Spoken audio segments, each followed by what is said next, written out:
On this episode of Narcissist Apocalypse, we talk with Clover. And Clover was in an abusive relationship with a conflict-loving firefighter.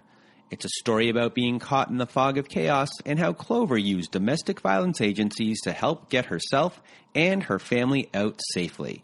Clover is a true beacon of hope.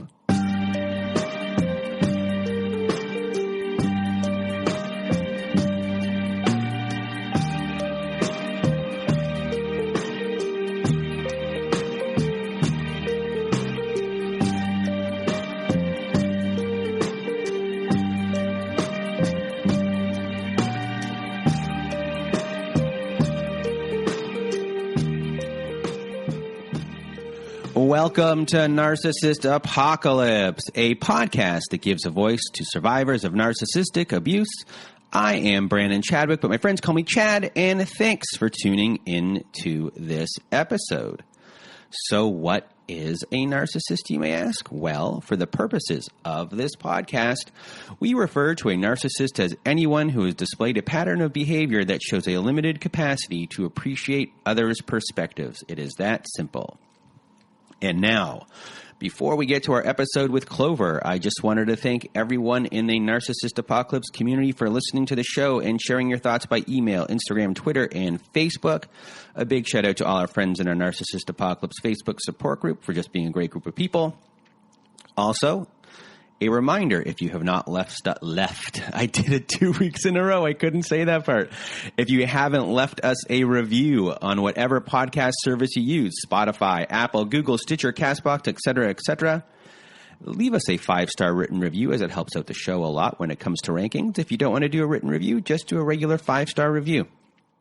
Now, the quickest way to be part of our show is if you want to read a letter to your narcissist and be part of our Letters to Our Narcissist compilation episode. We have a voicemail recorder on our website. To record, go to narcissistapocalypse.com. It's on the right side of the page, and it's always floating around. It's hard to miss. There's a button there that says Send Voicemail. Press it, and away you'll go. You can record up to 5 minutes, so if you need more than 5 minutes, record once, twice, 3 times, 4 times, as many times as you need.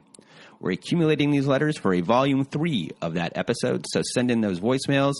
And if you want me or my old pal Melissa to read your letter instead, just send it to narcissistapocalypse@gmail.com and put Letters to My Narcissist in the subject line.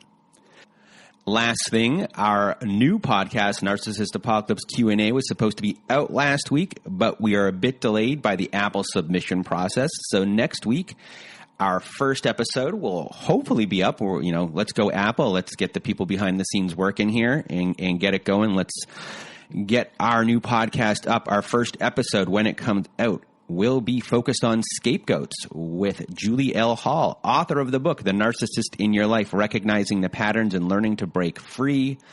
I've read the book. It's a wonderful book. It's got some heavy praise from some big names too. So Narcissist Apocalypse Q&A will be out there as quick as possible. So let's say next Thursday, it'll probably be out. So next week when I do this podcast, I will be promoting the other podcast, if that makes any sense at all. I'm just rambling, and now it's time for me to get out of my own way. Here is my conversation with Clover. Welcome to Narcissist Apocalypse, and with me today, I have Clover. How are you, Clover? I'm doing well today. How are you? I am good. As we discussed before, I have a little bit of a dry mouth problem. I don't know what's going on with me. I'm hoping that I don't disgust anyone out there today. But before You're making me self-conscious about mine, too. So, but before we begin, everyone, today you're going to hear a story about an ex who was a firefighter. This is the second story that we've had about a firefighter, and it seems to be a little bit of a theme maybe with people who are in these positions. So we're going to discuss that a little bit as we go on in this story, and I just want to thank you for sharing your story with us today, and I am going to get out of your way, and the floor is now yours. Thanks, Brandon.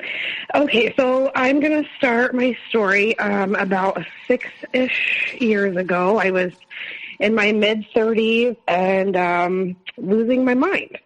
I had put myself in a position in my life that was extremely overwhelming and emotionally just unbearable. I had moved my ex-husband and my mom a couple of hours away with my 6 or 7-year-old son because my ex-husband had been in a car accident and had become disabled, and I was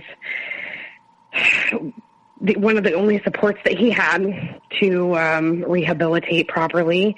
My mom had come down with blood poisoning, was on life support, had complications after this illness, and needed me to take care of her. So I took on those massive caregiving roles, moved us away, was working as a social worker during the day in the child abuse arena.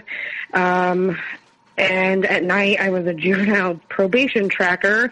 So I was chasing teenage criminals at night, which led to like 16 and 18-hour work days in a county in our state that was number 1 ranked for meth. So massively stressful.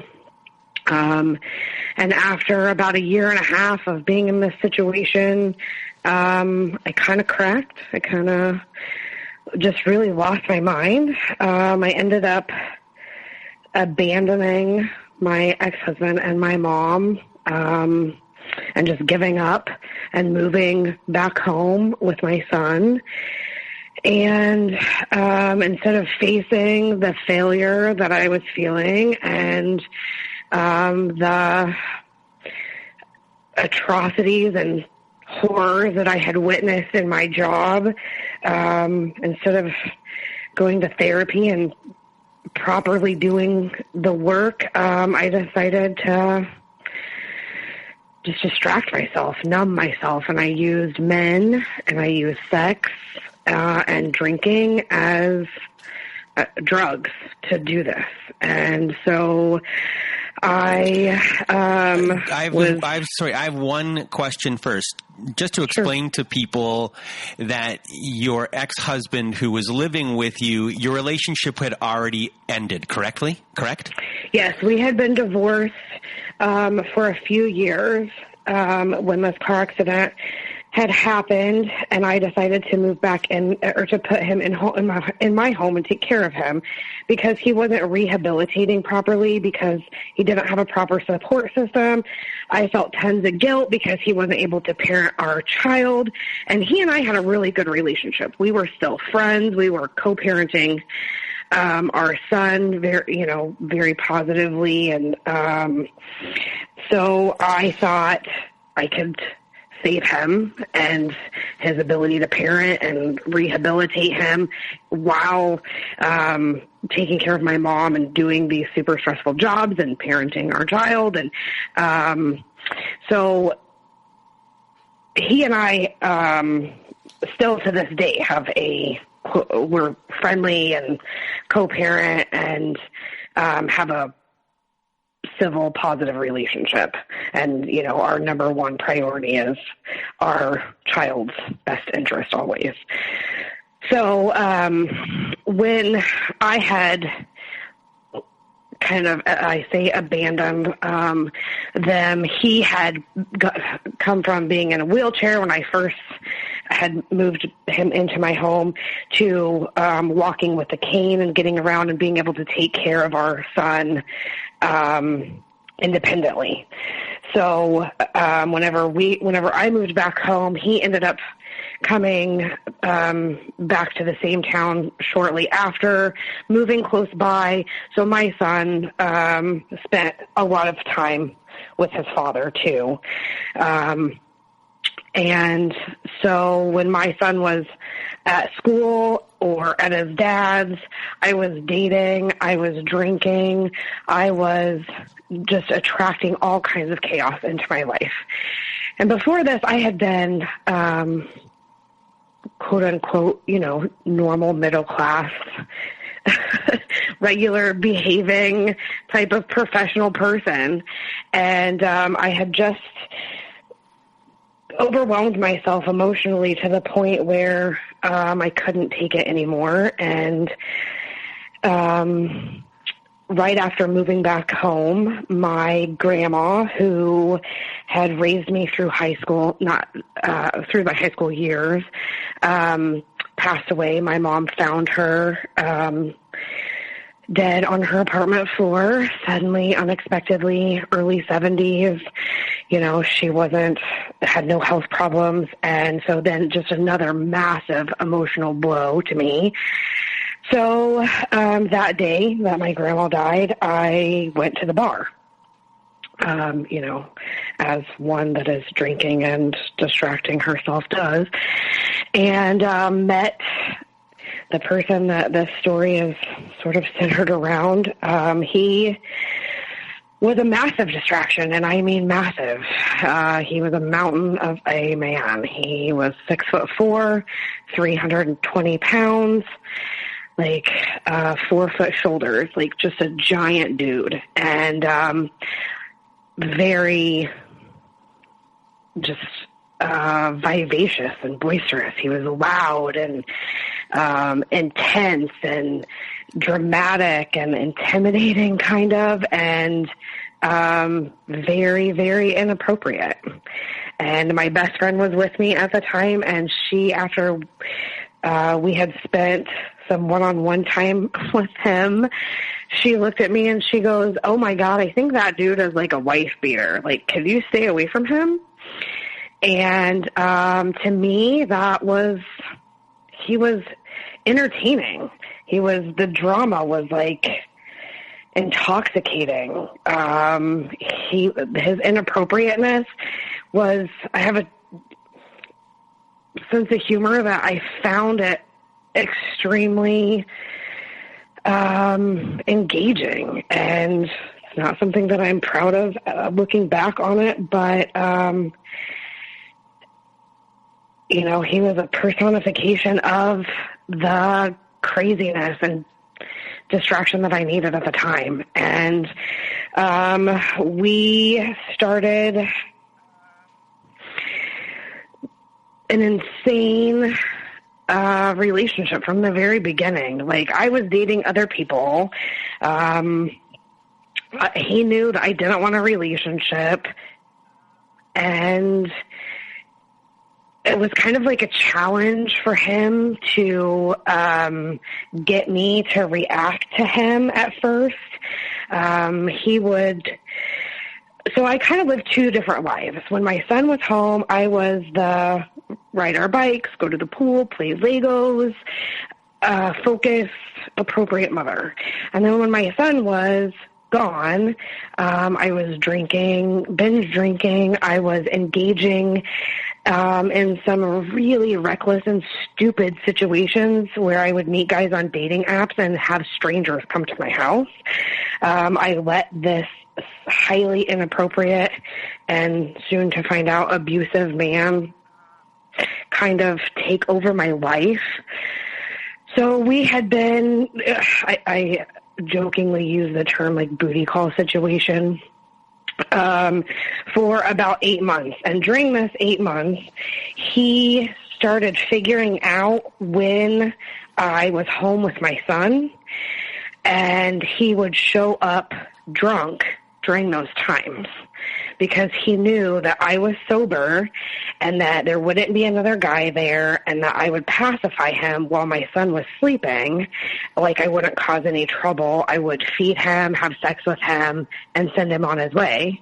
So he figured out, to get what he wanted, when to show up. Because if he showed up when I didn't have my son, I was likely to have another male there. I was likely to fight him away, to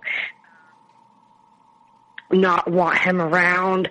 And I remember one time, it was so insane that he took a knife and like cut my shirt open on my porch just for the shock value of it.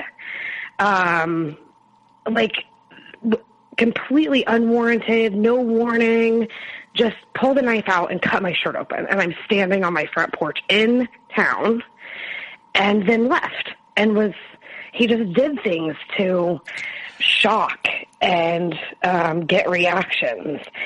And I know we probably will address this fully later in the show, but at the time, was the thought process of what was going on, what he was actually doing, was that something in your mind at all, that like this is his intention, like my son is home, this is what's going on, or is that not even close to your thought process at this time? That I figured out that he was showing up whenever he could get me to quote unquote behave, and I did put that together, that he was showing up when my son was there. And then whenever I wanted to like go out to the bar and be crazy and get drunk and have fun and would invite him, he didn't want anything to do with me. So he started very early this pattern of opposites. And it is a theme throughout our entire relationship, throughout our marriage, and plays out with our later child and my son as well. So when it comes to him being a firefighter, how much of a role did that play in your early relationship with being involved with him or letting it slide? Was it something that attracted you and we're like, oh, he's a firefighter, he must be a good guy?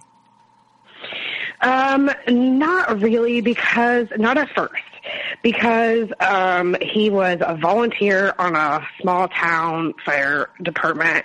Like, they rarely got called out. If they did, it was probably for a grass fire, you know.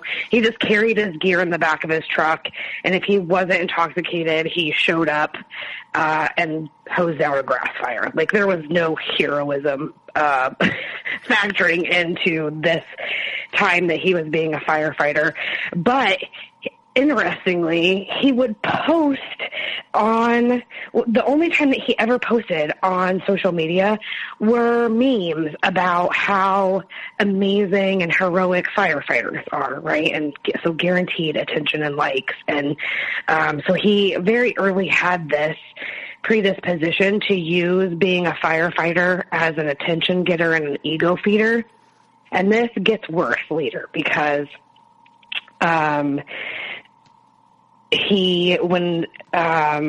later in our marriage, he gets on a bigger department and kind of gets more involved in another fire department. So I will tell you more about that when we get to the point in our marriage when that happens. But first, so after the booty call situation, after 8 months of that happening, we had met at the end of March, and at the end of the summer, I remember telling him, I will not be doing this anymore. Like, all of this craziness, I've got to stop it. You're part of this craziness that I needed for the summer, and I'm done. It was Labor Day, and I went, Labor Day is the end of all of this. I will not see you again. And 2 months later, after not talking to him, he shows up at my house and never leaves. He, moved himself into my house. It was never discussed. He was not invited. Actually, I had told him I never wanted to see him again. So he was so inappropriate with my son. One of the first interactions that he had with my 8-year-old son was dropping MFer and CSer in my kitchen in front of my child, who had never heard those words. And just for the shock of it, he knew that my son had a sheltered, normal life, and that would bother me, because one of his tactics and the motivation behind this opposite theme was to get me provoked to hysteria. And this is something that I didn't recognize until the very end, but he would do things like throw fits, Like, I used to tell people he was like a giant, out-of-control toddler with behavior problems.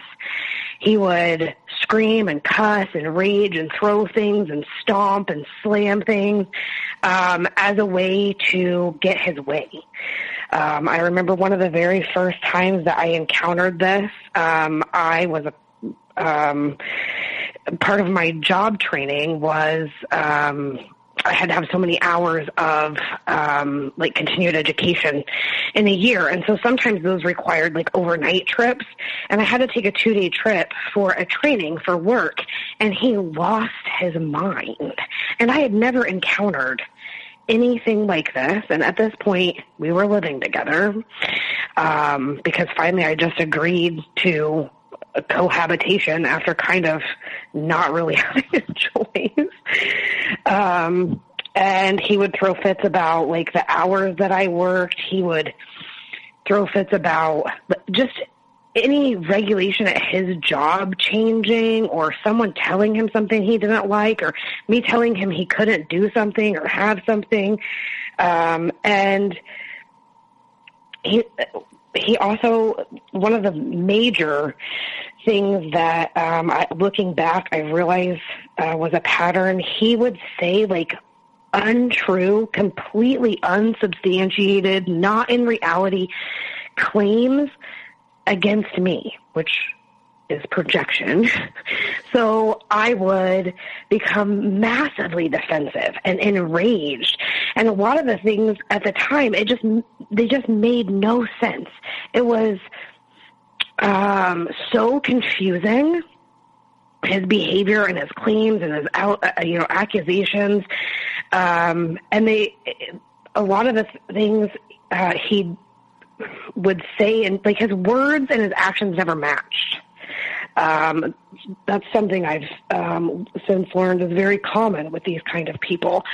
And I had never met anybody in my life that said things they didn't mean. All of the people that I had surrounded myself with, all of my family were genuine, authentic people. And so whenever he would say, I love you and I want to be a father to your son, and the most important thing to me in my whole life that I've wanted more than anything as a child, and these big dramatic claims and statements, I took them at face value. But then the things that he would do didn't match the words that he would say. And one of the things that he did, besides all of these false promises and false declarations, whenever we had been together about a year, living together a few months, but it was the next March, he proposed on his birthday. On the knee with the ring, the whole 9 yards, and had his parents there to take pictures, and told me that he did it on his birthday so that I would be his gift. Later put together, he saw me as a possession. At the time, thought it was the most romantic thing, right?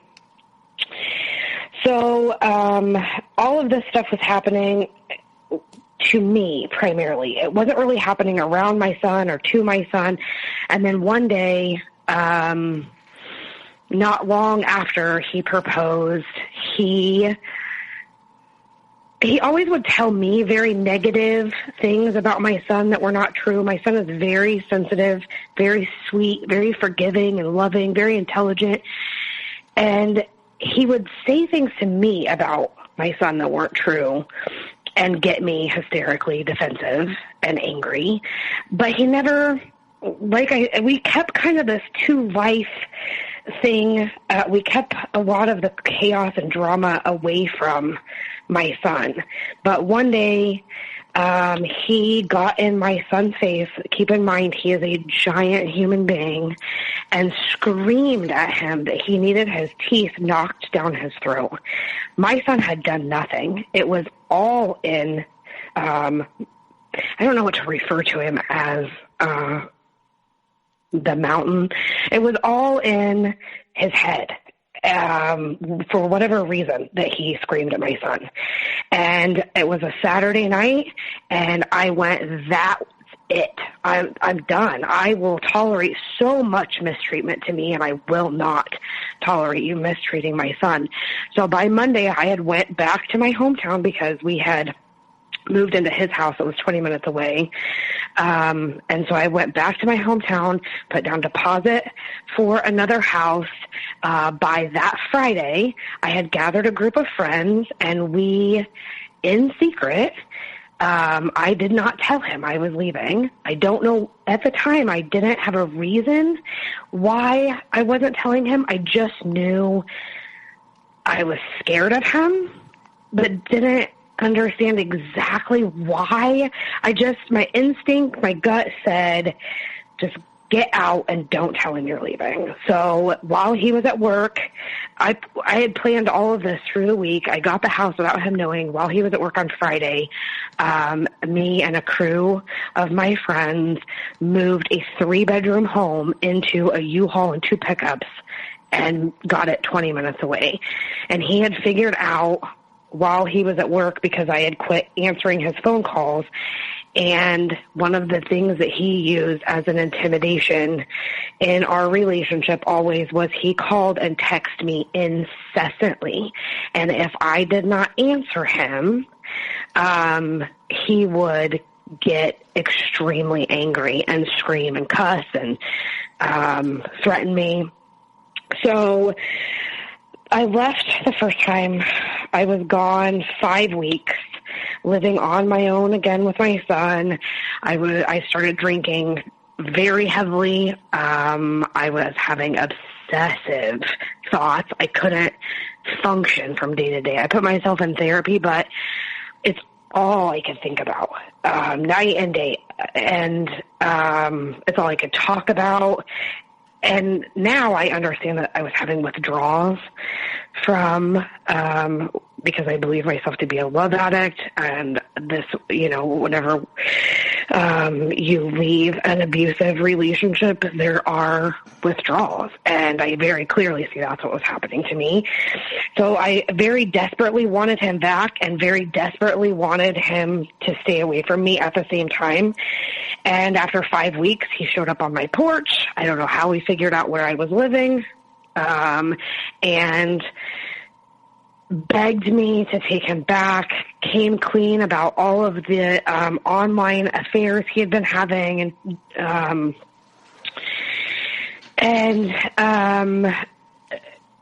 promised that the promises were so elaborate and dramatic and believable. He was, he pretended remorse like, an Oscar winner. I believed him, and it was all, complete, just pretend. It was all pretend, because after 4 months, he was right back to his abusive self. So, but I did take him back, and my son, I remember telling my son after a few weeks of seeing him and my son not knowing, my son yelled at me for the first time in his life. This is so stupid. We gave him a chance and he ruined it. What are you doing? And still didn't stop me because of that whole addict thing. So how do you feel about that now? I'm sure it's a big source of hurt for you and shame. I guess maybe this is a bad time to discuss it, and maybe we'll discuss at the end of the episode. But at the time, were you thinking of anyone else's thought process, or was that not even, these kind of things were just like, I know what I'm doing, just we're going to get through this? The amount of things that I logically knew were wrong with what I was doing, and the level of denial that I had, because I have a massive savior complex. And so I thought, I can make him a good person. I can show him the difference between right and wrong, and I can love him into being good to us. So I kind of dismissed my son's concerns and my very valid concerns about his behavior, and now he's promising to be a good person. And so, I did it. And then I got pregnant. So let me kind of go into this. So I didn't want any more children. I was very focused on my son, and so was my ex-husband. And I kind of felt like I wasn't really in a place to be having another child. So I had been very clear with this person. There's kind of a theme. I don't want a relationship with you. I never want to see you again. Now I don't want a child. And the thing he wants the most in the world now is a child. So, he had been, married previously. They had tried having a child. He had low fertility. I went with him to a doctor's appointment because I didn't trust him and did not want another child, and had the doctor, I listened to the doctor's voicemail from the test saying that the chances of him being able to have a child were next to nothing. So I took my birth control. I had permanent birth control in my arm. I took it out. And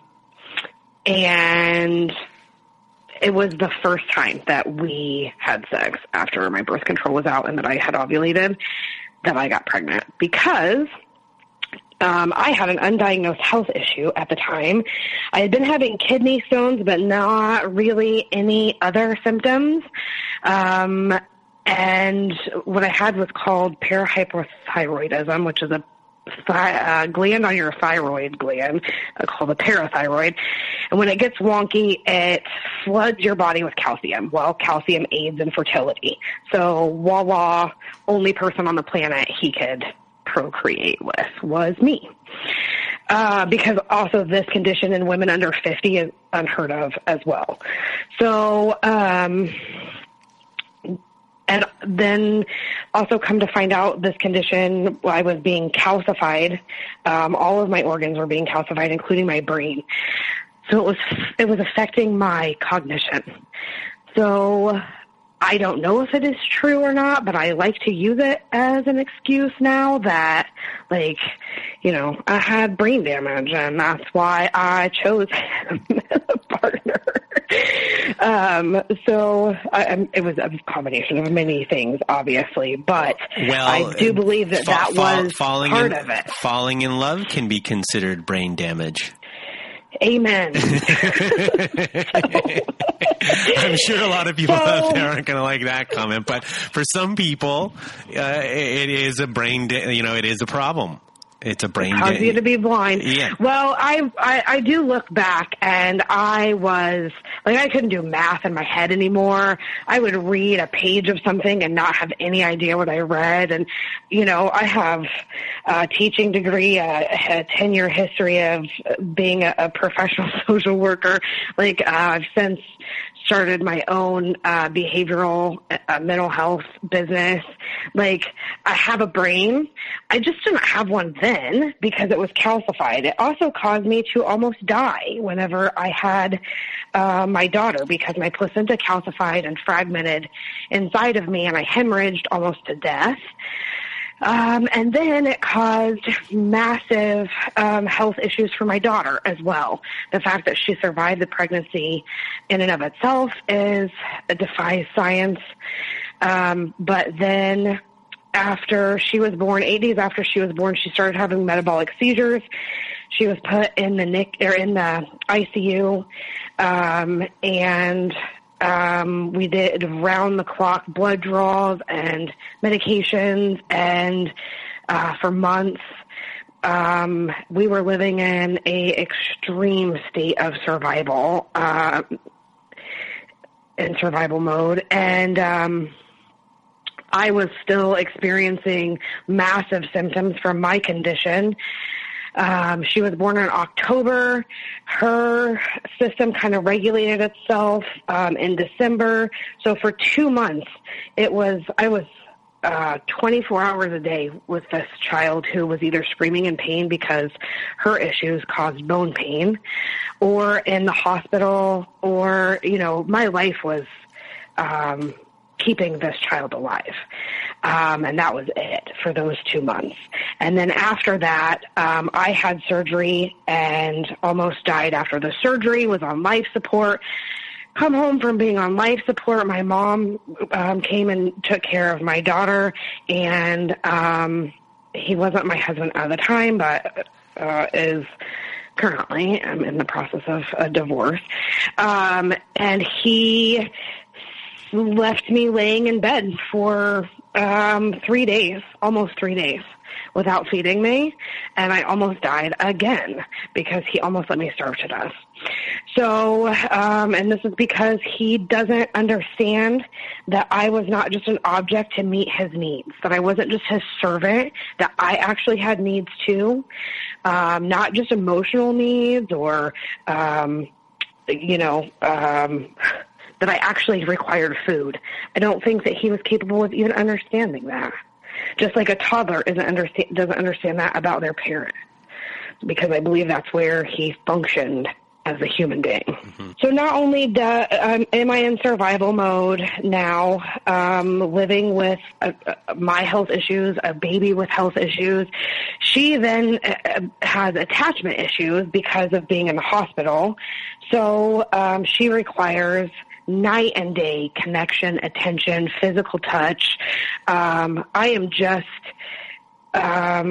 surviving to kind of rewire her brain, and I'm also homeschooling my son at this point. I'm starting a business with my best friend. We're starting a behavioral mental health agency, and I don't even have time to brush my hair some days. That's the level of time and attention I was giving myself. I would take a shower, and my daughter would scream to be being held. I would make dinner. I would have a phone call, any of those things. And she wanted me to hold her and be interacting with her, which I did, to the point of just utter exhaustion with absolutely no help. My husband did not even recognize that it was happening. As long as he had dinner, he had sex, and he had me answering his text messages and phone calls, he didn't recognize anything that was needed in our home because I had it covered. I was doing it. And then after getting my surgery and my medications I started healing. In this chaos, do you realize that it is chaos, or is this just normal, I guess, for you for after a while? There wasn't any brain functioning happening. I was so sleep deprived that I was hallucinating. It was I understand why prisoners of war are sleep deprived. It was torture. And then my daughter hit. It was for 2 years. It was like that. So I don't have a lot of memories of exact things that happened.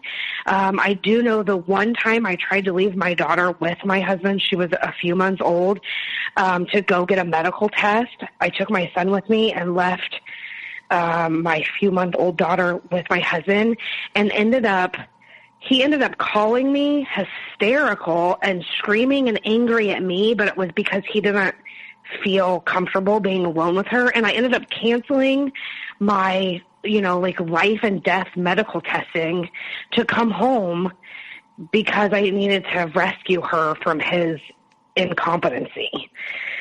So she was never left alone with him. He didn't parent her ever at all. I mean, he may have changed a few diapers, but he's never put her to bed, given her a bath, done any kind of parenting whatsoever. And I didn't want him to do that. So you're just surviving. You are just literally in this specific period right here. I'm making sure my kids are fed, yes. that my house is taken care of, that my bills are paid, that my husband is, getting the attention that he's required to not be extremely verbally abusive to me and the children. And that's it. That's all that I am able to get done. And then, my surgery was in April. I didn't have a voice even until August because it's, so super close to your, larynx, your voice box. And that had been damaged in the surgery. So by August, I was starting to talk. I had identified another thyroid issue and gotten the medication that I needed for that and was starting to heal. So as I started healing, my cognition started coming back. So because I was also sleeping, my daughter had also started sleeping at this point.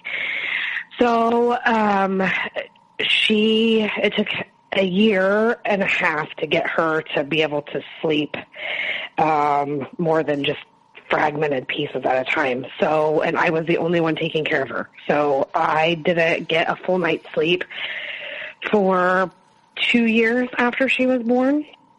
And once I started sleeping, once I started healing, I started waking up to a fucking nightmare.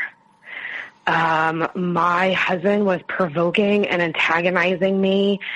I bet almost on a daily basis, to the point where I would react so quickly because I was so tired and so worn down. I had zero self-control. So he would say something ridiculous to me about I'm not doing something well enough or correctly or good enough. And I would just lash out at him with, how dare you? Why are you so shitty to me? And shitty was a word that I used a lot. Whenever I was out, I always asked him, why are you being shitty? And then one day my daughter was 2.5 years old, standing in the kitchen, and I had just had an altercation with my husband upstairs. We come downstairs to the kitchen. She was she was out of control. Her behavior was so terrible. When my son was little, he was like an exemplary. He was an ideal toddler. I thought I was the best parent in the world. And then my daughter, because she lived in this chaos, her behavior reflected it. And so she had gotten in trouble. I had scolded her, and she had went, you don't like me because I'm shitty. I'm shitty. I'm shitty, she kept saying. And I went, oh my God, what am I doing? It was like a bucket of cold water on my face. It woke me up, and I went, that's it. I will stop reacting. And I started diving into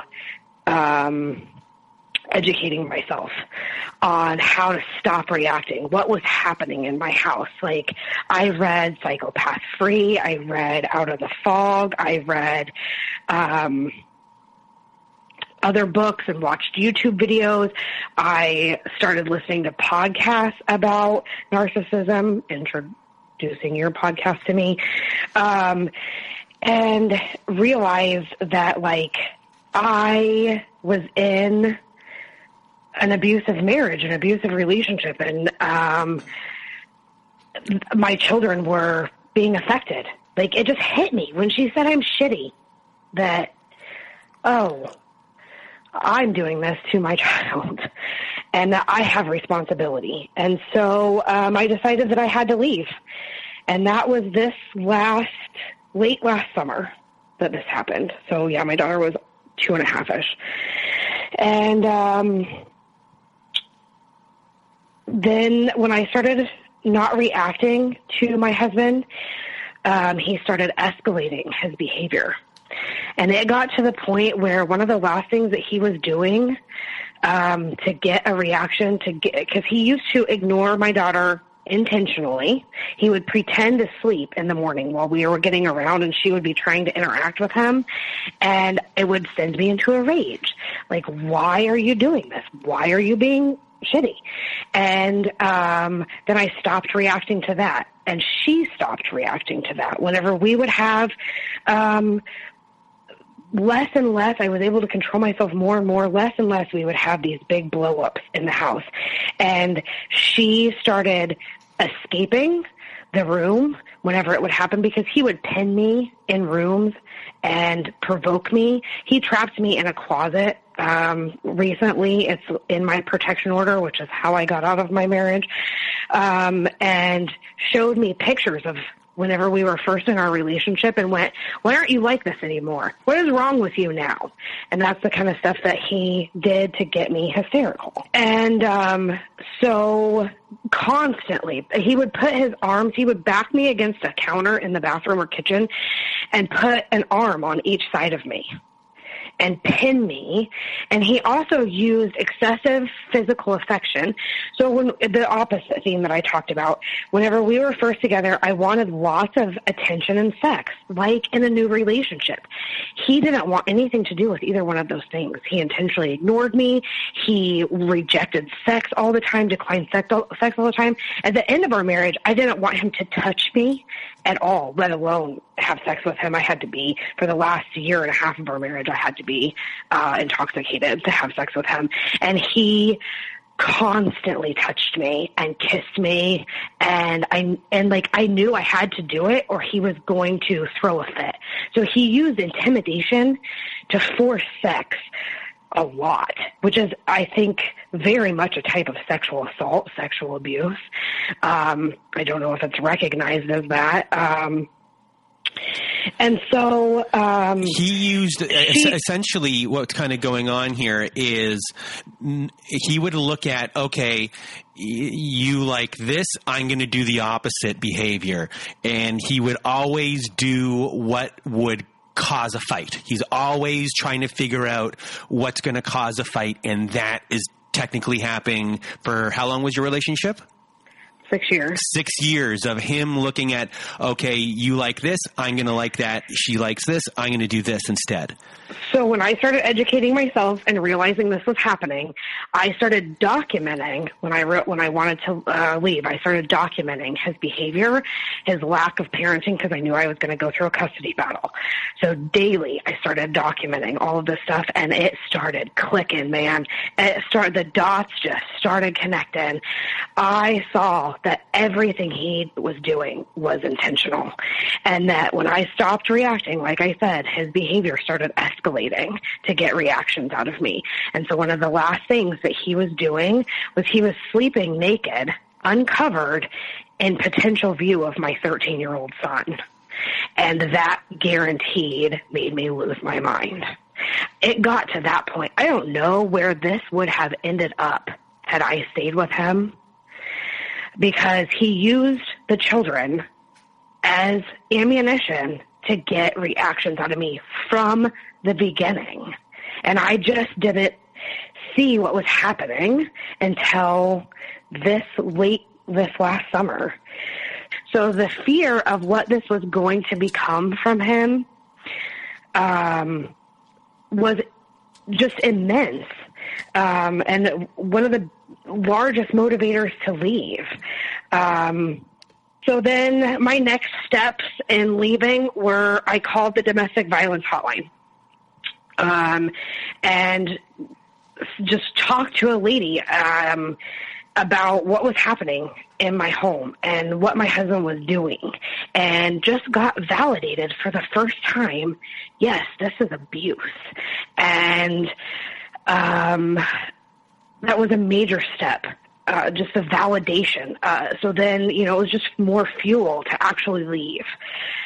So I got an advocate in my area, a domestic violence advocate in my area that just kind of held my hand through getting a protection order, because the trapping and pinning and blocking that my husband did to me was enough to get a protection order because it's actually physical abuse. So, and I had no idea of that. I would have not known that I could do that without the domestic violence advocate.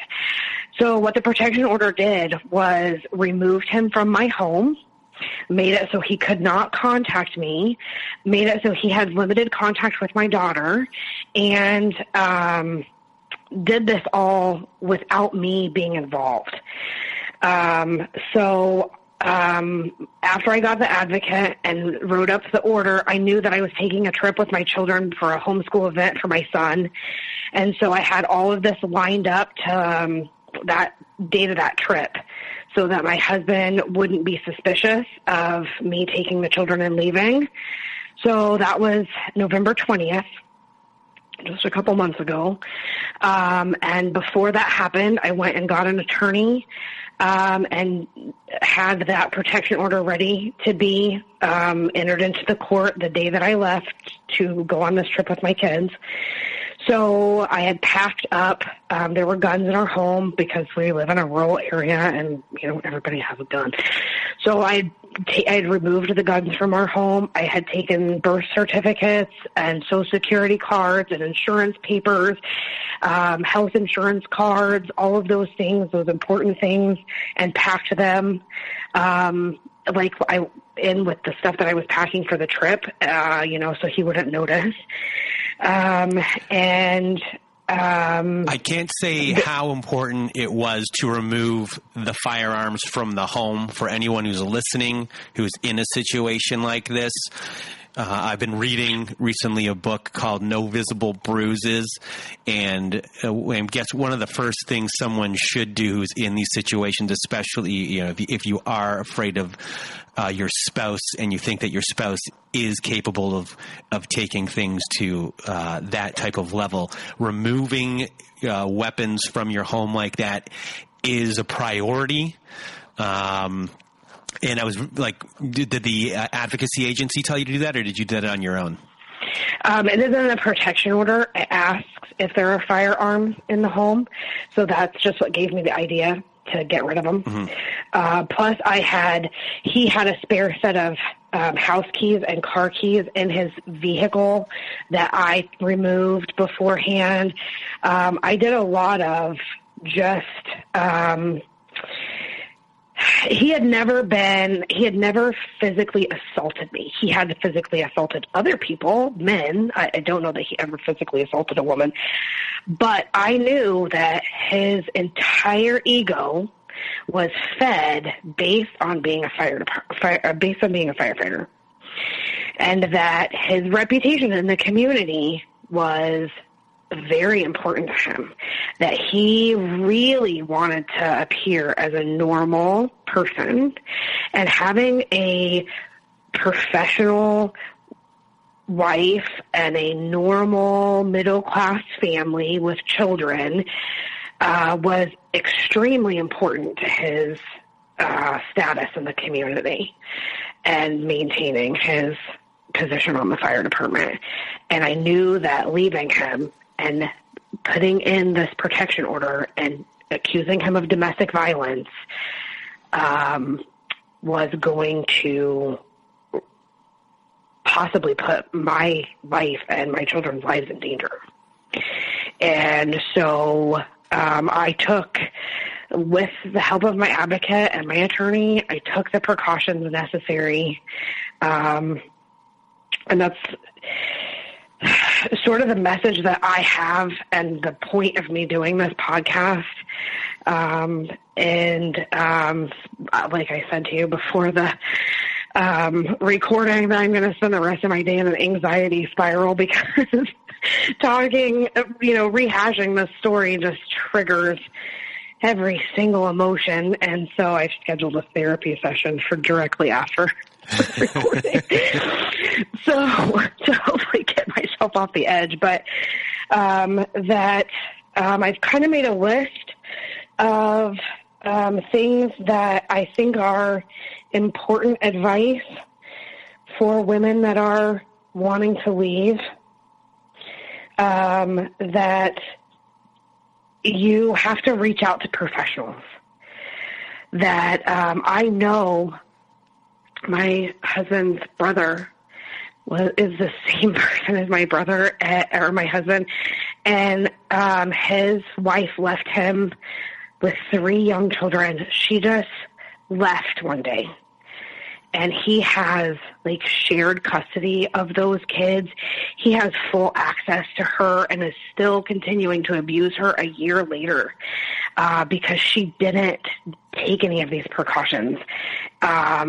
And was incredibly abused afterwards, directly after leaving, by his family, too. His family is enablers and enmeshed and a whole other story. So reach out to professionals. Have them help you, because I believe me and know and relate to the amount of fog that you're in. I couldn't make a decision. I couldn't think clearly because of the gaslighting that had happened to me. I was so just indecisive and unable to understand what was happening and connect dots and have thoughts. And these professionals know what's happening to you, and they know the advice to give you. And they've through like domestic violence agencies, they've been through it themselves. So the first step is to reach out. And the second step is, when you decide to leave, to keep it a secret. That I know that this was outside of my character, that I am a very open person and very honest, and the stuff that I started doing in secret was uncomfortable to me at first. And I did tell one close friend and 2 family members that I was doing it and that it was going to happen, and outside of that, it was completely in secret. To educate yourself about what you're dealing with, whether it's physical abuse or emotional abuse, about the abuse cycle, and how there's a honeymoon period in between incidents of abuse, and how that's a beautiful time, and that you'll think everything is better and it's not. And how to get a protection order. You know, learn what your laws are in your state. I took my children 2 hours away for a couple of days, and the police did all of the work for me. They came to my house and they told him he had 20 minutes to get his clothes and any possessions that were work related and get out of my house, and he would be arrested if he came back. And then he was served divorce papers. And after telling him goodbye that day, I took my children and left, and it's been over a couple of months. I have had 0 contact with him because of a protection order, which also gives you the time and the space to become clear-headed and realize the work that you have to do to save yourself from these abusive situations. Also document and record things. Let me tell you, I have a couple of audio recordings that have been lifesavers, because if you're a love addict or if you're a codependent and you leave an abusive relationship, you want to go back desperately at the beginning. And I have been in that situation and doubting all of my choices, and then listened to the recordings that I took. I have 2 20-minute recordings, and in those conversations is all of the lying and the projecting and the word salad and the playing dumb and the exaggerated claims and the, provoking me to hysteria. All of that stuff is in the recordings, and it sets my mind straight again. So not just for like any potential court or whatever, just for yourself to remember what actually was happening. And then if you can, hide money, hide important papers, get an attorney, take the precautions that are needed, because whenever you leave is the most dangerous time, and there can be things that can be done. There are things that can be done to make it a little bit safer for you, and especially if you have children. And how are your children doing now that you have left, and I guess there's with the protection order going on? So my daughter has very limited contact with her father, and it has to be third-party pickup. So his grandma comes here and picks her up on Sunday at 8 o'clock in the morning, and she sees him for 4 hours, and he has been inconsistent with those visits. They've primarily been with his family, and he's not really, I think he's had a couple of hours of one-on-one time with her from the, she is extremely articulate and, able to kind of tell me, like on her visit with him where they celebrated Christmas, he had worked at the fire department the night before, and she said, Dad went to bed and I had Christmas with Grandma and Grandpa. So he's wholly uninterested, it seems like. But her behavior went from being so irrational and hysterical and out of control, almost like objectional, defiant level, to within 6 weeks, that child was normal. She was self-soothing whenever she was getting upset, even at night, which she was completely unable to do 6 weeks before that. She has moved into a regular bed from a crib, which I thought was going to be a complete nightmare because she wanted me in the night so much. She doesn't even get up or, like, it's so smooth. We go out to meals and she sits still and talks and just is peaceful. And it is the biggest reason that I don't doubt I made the right choice. Is the dramatic difference in her behavior, and all of my family, everyone that interacts with her has noticed how dramatic it is. And my 13-year-old son was almost completely emotionally shut down. I had put him in therapy. That's another thing I did when I chose to leave, was secretly start going to therapy and I put my son in therapy. And he has become like, a mouthy, funky, like, teenager. He like talks back, and he does dumb things. Like last night he dumped milk in his baggie of peanut butter crackers. I'm like, what the hell? And he's like, it's good. Like just stuff he never had the space to do before. Just innocent teenage behavior that he's now he got his voice free back. to have. Yeah. So here's the biggest question. How are you? My shitty days are less shitty. So my worst days are less worse. Which is the thing that I'm the most grateful for. Like some days, when I'm really busy with work and my kids, I don't have sadness and emotions and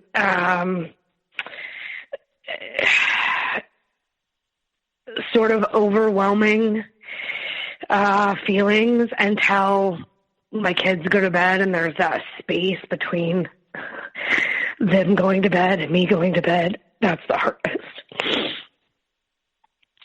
But day-to-day wise,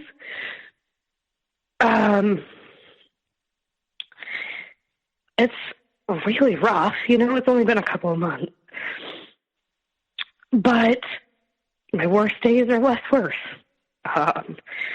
And that's where I'm at right now. The loneliness is crushing. The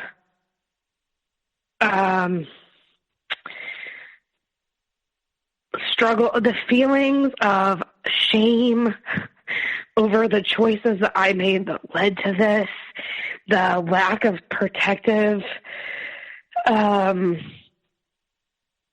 kind of capacity that I had for my children, it's crushing. And I'm in therapy, and I'm doing things like this to survive and get to a place where this doesn't make me bitter.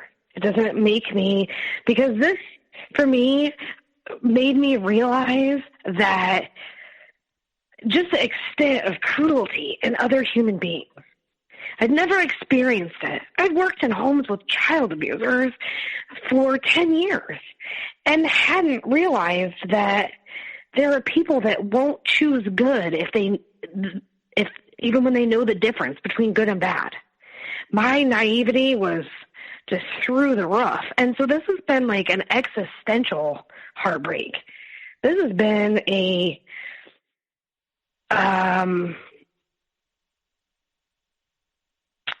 realization of evil that I hadn't had before. And so it's even bigger than just a divorce and just an abused woman. And it's realizing that this is in the world and coming to terms with that also.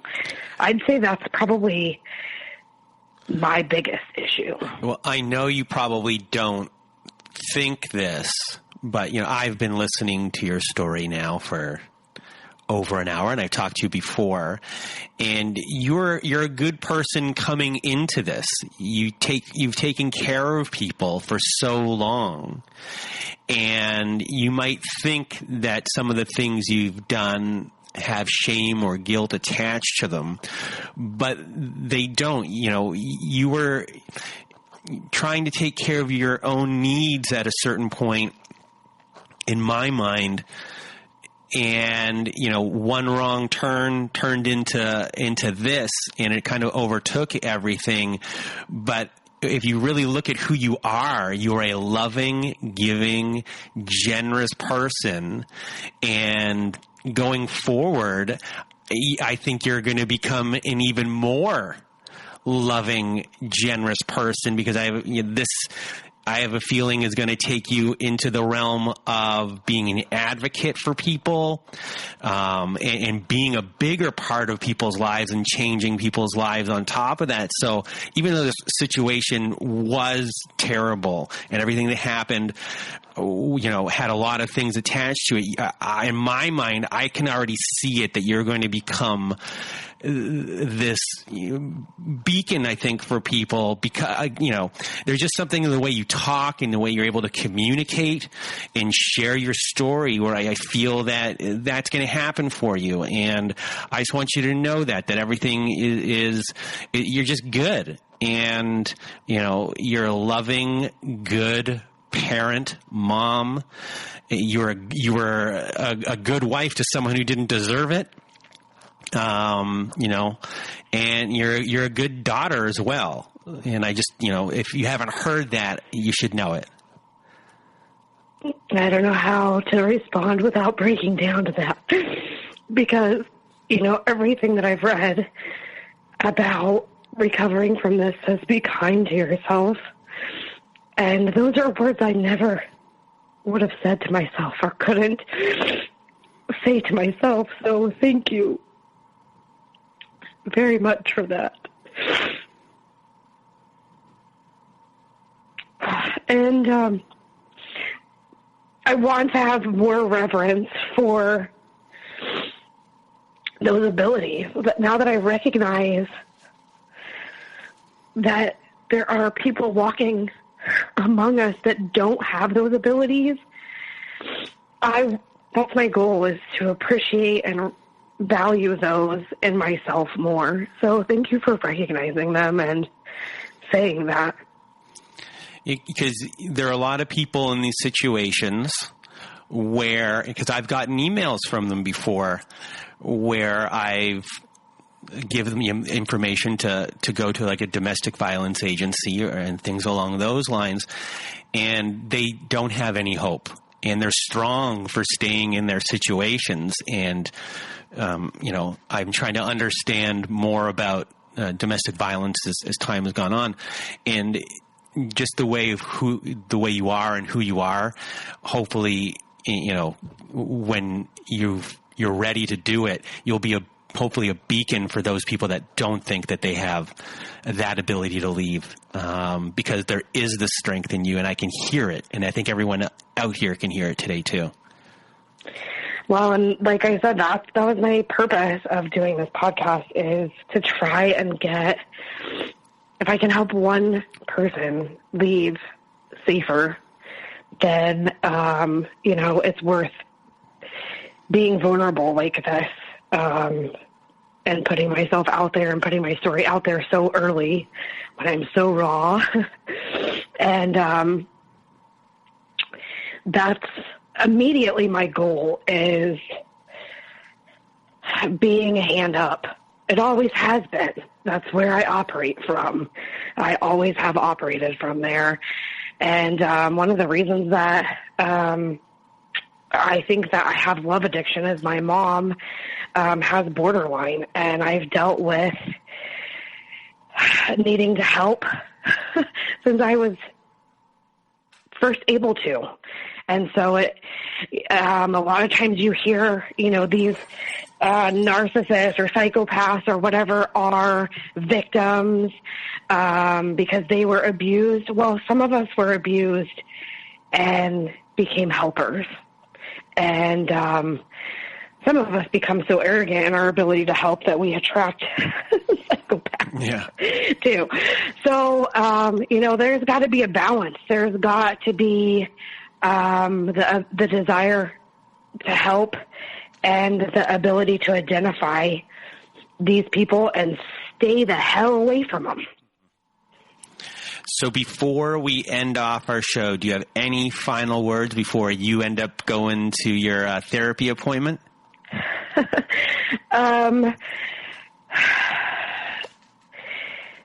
I didn't think I could leave either. Between the time of realizing I wanted to leave and actually leaving was the weakest, craziest, I had panic attacks and anxiety night and day. I also, as a tool, besides all the things I listed before, I went and got anxiety medication for the first time in my life. But you can leave. It doesn't matter how much you doubt yourself and how much you blame yourself and how insane and ashamed. It's one step at a time. It's one phone call for help at a time. It's,